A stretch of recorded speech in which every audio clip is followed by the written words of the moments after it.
We're having fried rice today. Pretty simple: celery, garlic, cremini mushrooms, peas. There's some carrots in James's too. Resident Alien Season 2 got top of the stack. And The Suspect in Station 11 were not good.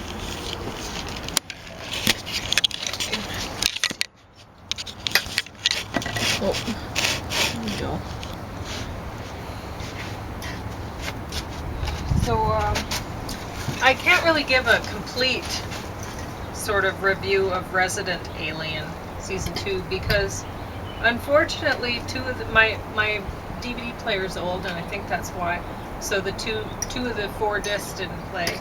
I couldn't get them to load up. So that's bad. Sucks. Because sometimes it'll just skip through, but. Yeah. So anyway, I didn't get to see a couple of. So I don't know how it ended, and I guess I'll never know. But you still put it on the top of the list. Yeah, well, it's better than these ones. Oh, so you're not necessarily regretting missing those 2 discs? This is just a weak crop of things. It was good. I like Resident Alien. I think it's funny. Okay. Oh, okay. But oh, I heard it. Yeah. It is kind of fun. It is, and I like that they have a lot of Native American actors in it, and it's sort of, and I mean, maybe I'm just reading into it, but I don't think so. I think they're trying to give a kind of a message, but in a funny way, and so. In other words, the people who came in, the settler colonists, were kind of like illegal immigrants and stuff like that. Like resident aliens. Yeah, exactly. So anyway, The Suspect. This is so bad. This show made the police look like absolute fools. They end up sorting it out in the end, but just barely. So it's a murder mystery then, is it? Well, it is. Okay. But it's. But the police succeed in spite of themselves? Yeah, it's. That's different take on a murder mystery thing. Usually someone's hyper competent. Yeah. Well, it really wasn't very good at all. I really didn't enjoy it. And I enjoyed this one even less. This is kind of has a. Well, it says it's a post-apocalyptic saga spanning multiple timelines, blah, blah, blah. Basically, it was put out in 2022, and you can see it's sort of a current events thing, everything that's, things that we're dealing with since 2020. Boy, there have been a lot of events stuffed into whatever. Yeah. So, but anyway, so you can see where this is coming from, and I actually like that there's a lot of movie makers and TV makers, whatever, writers that are writing about this topic, which I won't mention what it is because I don't want my video to get blocked. But some people have the power to actually talk about things and not get blocked, and that's good that they are. Mm-hmm. So anyway, still I did not like Station 11. It's kind of a sci-fi-ish sort of. Anyway, I didn't care for it. So I do like that people are making stuff about that sort of topic. I didn't care for them. Anyway. Certain health topics? Yes.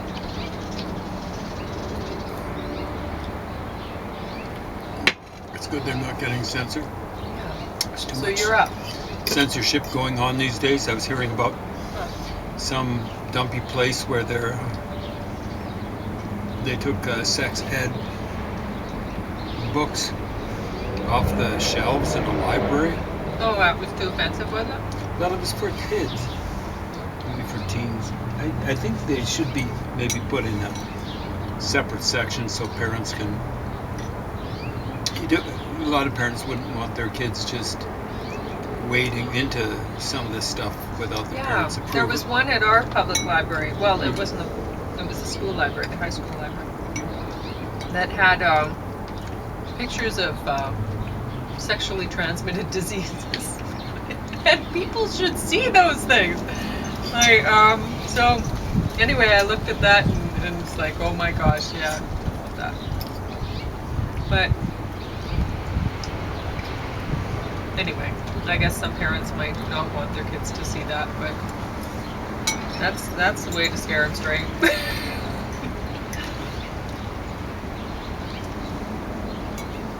So I think that's the way. No, I don't like Frank Zappa back in the day. I'm not against parental warnings or whatever. What was it they called that back in the mid-'80s? Tipper Gore was trying to get all this stuff categorized. When you consider what some of the hip-hop stuff was like. No, I think it's good, like when they have mature or restricted or PG or whatever on the shows that you watch. I think that's great. People can make up their own mind. I just think it's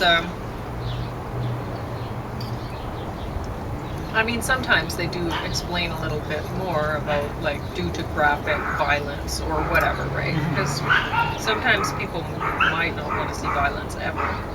Yeah. And they should have that option. Yeah, the category I'd like to see is viewer indiscretion advised. Because basically that's what it would be for a lot of people. Wow, that seems pretty hot. I'm going to try to catch that.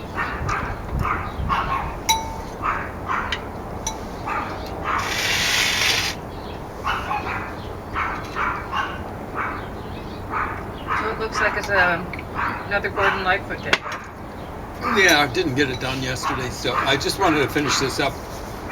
So I was mentioning CBC actually got it right. The day after Gordon Lightfoot's death, they interviewed Nicholas Jennings. Just finished a hike. Sometimes I get a little bit. It's not so much the endorphins, but my back starts really hurting. 5 flexion vertebra. Well, and it looks nice and overcast now, but it was sunny over. So it was hot, but that didn't bother. It's more the back. It just gets me thinking about pain. It's not that bad, but it's just annoying. Anyway, Nicholas Jennings. And they were interviewing. So he wrote what is advertised here as something like the definitive biography of Gordon Lightfoot's music and his life. So it does deal with his music a little bit. I was showing you, if you were watching the other day, some of the pictures from this book. There's some fascinating pictures in here, and ones that you wouldn't necessarily expect. Some of the other ones show him with the usual suspects, Leonard Cohen and Gord Downey, two birds of a feather. Or Downy woodpecker and Gordon Lightfoot, some sort of bird or something like that. But this is a pretty darn good book, I've got to say. Jennings did the job. He looks as though he might be a rough contemporary of me. I think he was saying one of the first songs he heard by Gordon Lightfoot was maybe the first one I ever heard, Go Go Round, back in 1967. So I presume this guy's roughly the writer, roughly my generation. Gordon Lightfoot, who died the other day, was 84 years old, so about 25 years older than me, a little bit more. Not quite 69. This has a pretty good discography in it, dating back to 1962, so more than 2 generations ago. That would be something like 61 years. And so it has studio recordings. When I was a kid, I ended up with I and my siblings ended up with the first 4 of his albums. His best. And I have a few more. Summer-Sided Life, Old Dance Records. And Sit Down Young Stranger. I think that was eventually called If You Could Read My Mind. Maybe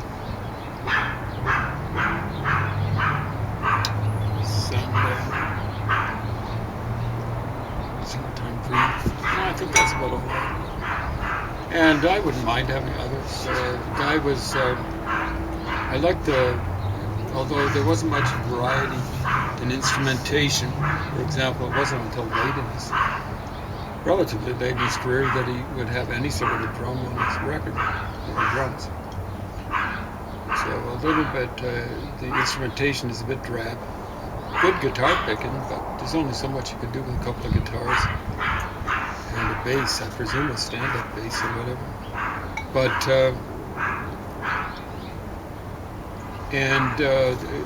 instrumentation when it comes to, or vocalization or whatever, when it's basically just his voice, which is pretty good. It wasn't the greatest voice, but it certainly wasn't operatic.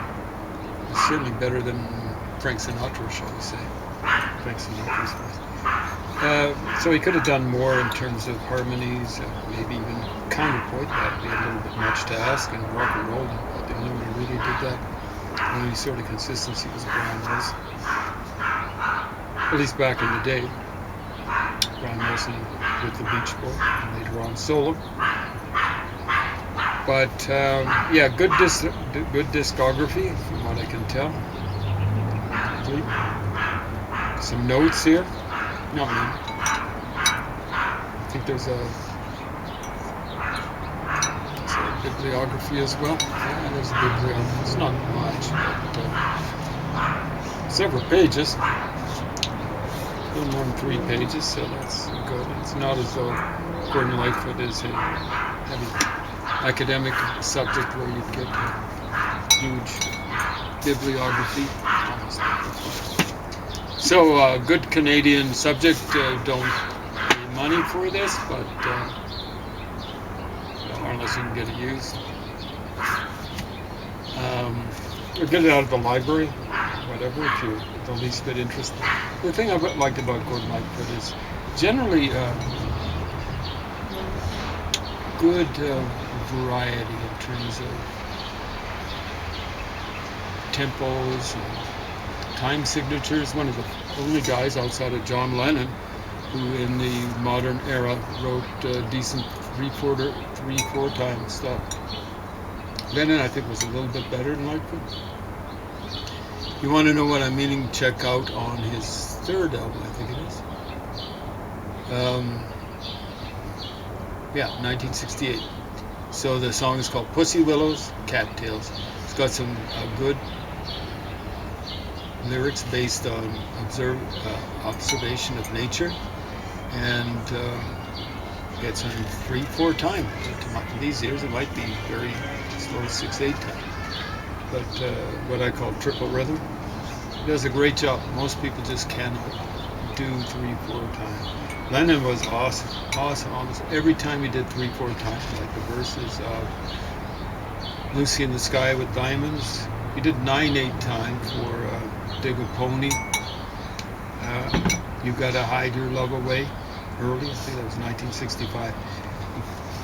Every time he did it, as I recall, he just nailed it. He didn't do it very many times. But again, Gordon Lightfoot, because he had this musical ability, it just seemed to flow out of his fingers and come out of his vocal cords. He was able to do 3/4 times. So we'll move on to another prototypical Canadian subject, hockey. And we're getting down to playoffs time. Well, the crunch in the playoffs, really. I think in the NHL they're down to 8 teams. Out of however many they've gotten in the NHL now, 32. I guess they've eliminated 3/4 of the teams. And they got rid of the Boston Bruins, otherwise known somewhat inaccurately as the Boston Bruins. Thank heavens they're gone, can't stand them. Never could, really. Even when they had Bobby Orr.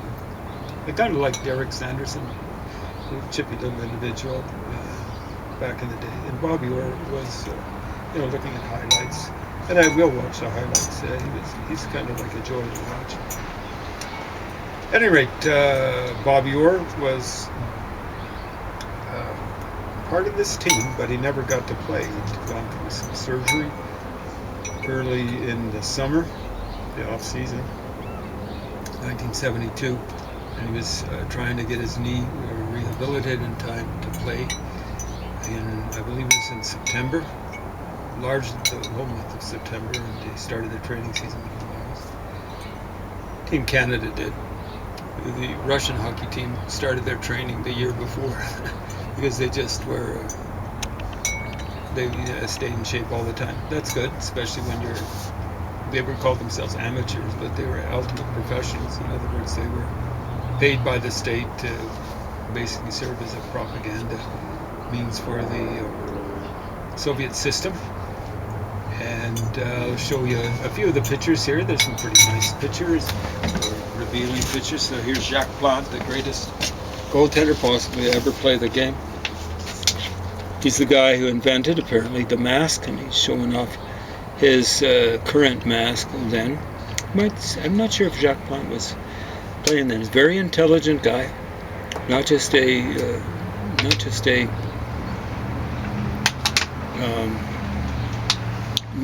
talent, very intelligent.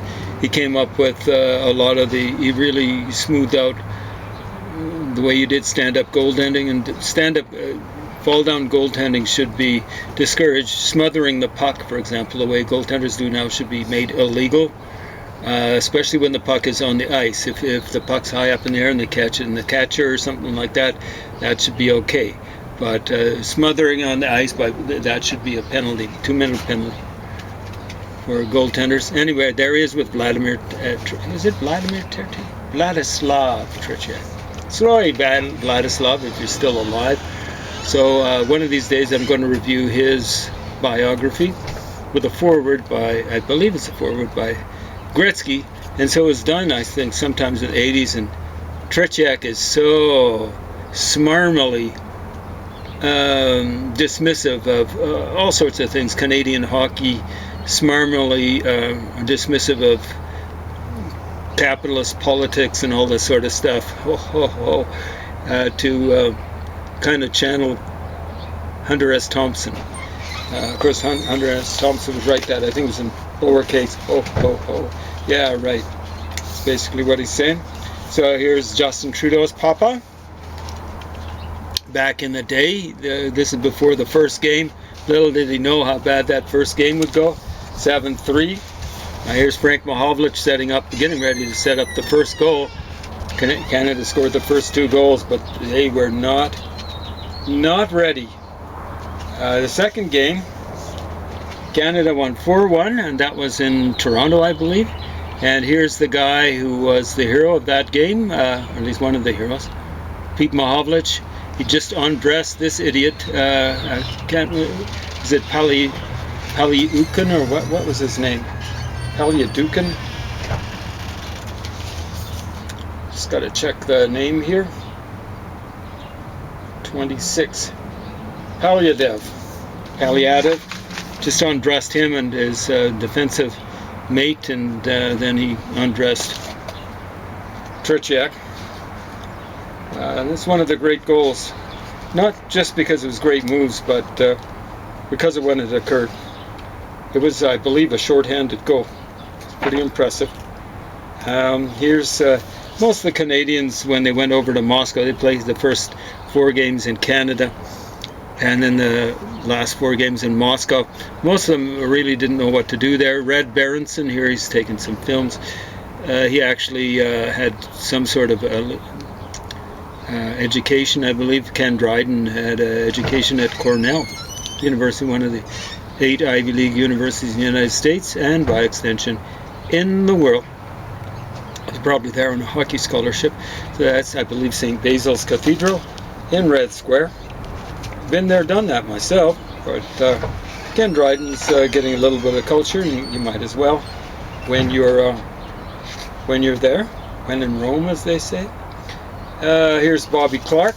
He's one of the unsung heroes, also zeros. He injured Valerie Holdermoff a little bit. I mean, Harlamov was having trouble with his ankle.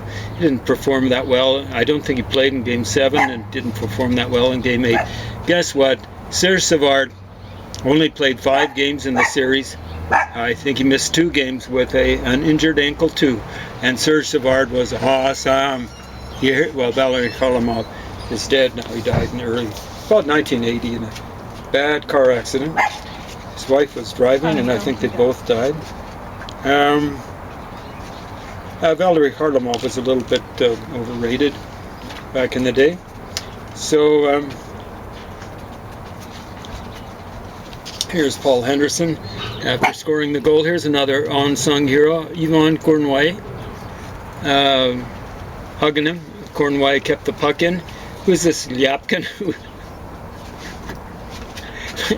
One of these guys, then Paul Henderson right in front of the net with Tretiak. Tretiak's supposed now he's only 20 years old. Supposed to be such a good goaltender. Check how many times Canadians scored goals on rebounds. He wouldn't have been used to a guy standing in front of the net, knocking in rebounds and stuff like that. So Henderson wouldn't take that much to move. He wasn't built like Phil Esposito.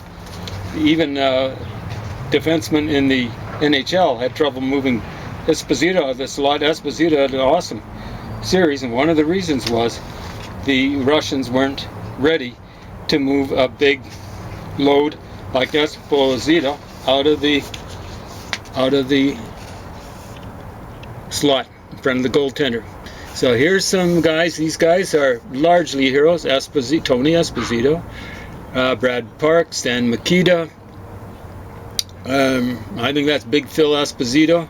Don't have my glasses on. Harry Sinden, 0 here. Well, he's a minus actually. Alan the Eagle, or illegal Eagle. Eagleson, John Ferguson, very bad coach. The management and coaching here, these guys were. Harry Sinden won 1 Stanley Cup, but geez, he had Bobby Orr in his prime. Frank Mahovlich injured his knee. He was doing pretty well. Outside of that, I think that's Jean Rattel. Here's Bobby Orr all dressed up, but he never dressed for the games. Ken Dryden trying to look small as the other guys. I think he was 6'4". That looks like Dennis Hull, Bobby Hull's brother, and he did very well in the series. Didn't play in too many games, but when he was put with Jean Rattel and Rod Gilbert, he did very well. He was replacing Vic Hadfield, who did very poorly in the series, and even worse, he went home. And, he couldn't have his puck, but he couldn't take it home. But he went home anyway. Boo-hoo-hoo, Vic Hadfield, if you're still alive. I think he died. Maybe he died of embarrassment. Mickey Redmond of the Detroit Red Wings then. Who the hey is that? That's Red Berenson there. Here's one of the losers of the series, Wayne Cashman, who took way too many penalties. His presence there would have been because of Harry Sinden, he figured, we're going to have some good checkers. Yeah, good checkers keep their sticks down. Are you listening, Harry Sinden, if you're still alive? And he's dead. Or Wayne Cashman, if you're still alive. Good checkers keep their sticks down. But Cashman was the kind of guy whose stick was always flying all over the place. Eddie Johnston, bad choice. I mean, he was getting up, 36 years old or something like that. I think he was there to replace Jerry Cheevers, who couldn't play. He'd signed with the WHA. Who's that? Is that Bill Goldsworthy? Took a couple of stupid penalties. Again, bad choice by Sinden and Ferguson. Ron Ellis, awesome series. Good skating, good checking, clean checking guy for the Toronto Maple Leafs. Unsung hero. I don't know if he made it to the NHL or the Hockey Hall of Fame, but perhaps he should have. Yvon Cournoyer, kind of looking as though he's barely learned how to shave, but he was getting up maybe 28 years old, and this is close to the height of his career that year. Won the Stanley Cup later on, 73, that season coming up, and he was absolutely harem-scarum. Played the Chicago Blackhawks. Tony Esposito must have had fits every night after playing Yvon Cournoyer in that playoff series. Gary Bergman had a little bit of trouble with his temper in that series. Of course, the refereeing was just GD awful. except for the second game. There were some Americans, even though they were international referees. Who's that? I think that's Dale Talon, Vancouver Canucks.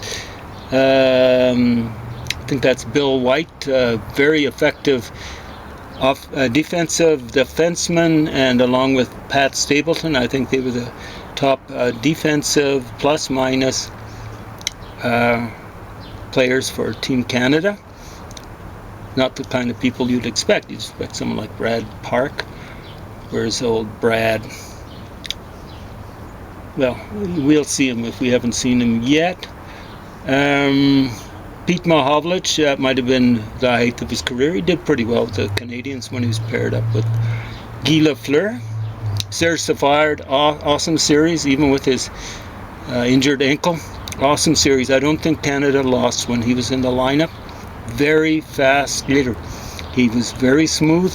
He didn't excite people, especially after he broke both of his legs, the way Bobby Orr did. But Serge Savard, Bobby Orr, 2 Stanley Cups. Serge Savard, part of the Canadians team for 8 Stanley Cups. One of those, he wasn't in the Stanley Cup finals because of he busted up his leg. But definitely 7 Stanley Cup wins. Which one would I pick? Bobby Orr, knowing what his knees were like. Serge Savard. I'd pick Serge Savard. You're hearing that, Serge? If you're still alive, there's one person out here who absolutely admires you. I won't say adores, but admires. Who's that? Jocelyn Gavermont? Was he with the Vancouver Canucks? Oh yeah, Gilbert Perreault, another guy. If I can't have my puck, I'm going home. So he went home. He didn't get played. He was in 2 games. He probably, was he that good back in the NHL? Here's what Punch Imlach, his coach with the Buffalo Sabres, said. The funny thing is, the French Connection line wasn't that good, plus minus. So the people, I noticed at 74, they absolutely murderized Canada, or the Les Canadiens, Montreal Canadiens, and they were up against Pete Mahovlich and Guy Lafleur, and whoever was, Steve Shutt, I presume, was with them. Don Luce, Rick Dudley, I think the name was, and Craig something or other. They were awesome. They were the guys that Punch Imlach pointed out were the huge plus-minus players. I saw them. I knew. I didn't need the statistics. They absolutely ate up the Canadians in 1974. They lost out to Boston. Philadelphia in the Stanley Cup Finals after that. But Gilbert Perreault, lots of talent, but you got to work hard. And when you're playing hockey, it's a two-way game. You got to play in your own end, not just in the other end. Marcel Dion, just a young guy, drafted the same year as Guy Lafleur. He made it to the team. He didn't make any of the games. Lafleur wasn't good enough. Here's Bobby Clark, fascinating picture. I think he's wearing glasses. He looks like a he looks like a little wiener from high school or something like that, but he did play. He made the one bad play. He took a few penalties, but he was alarmingly effective. Not just playing dirty. Donald Orey didn't belong on this team. Defensive player for Boston, or defense. Brian Glennie, poor guy, didn't belong on the team. With Toronto, Rod Sealing, I think he kind of belonged on the team. The Rangers have been Stanley Cup finalists, so with him playing defense. Guy Lapointe, he was there.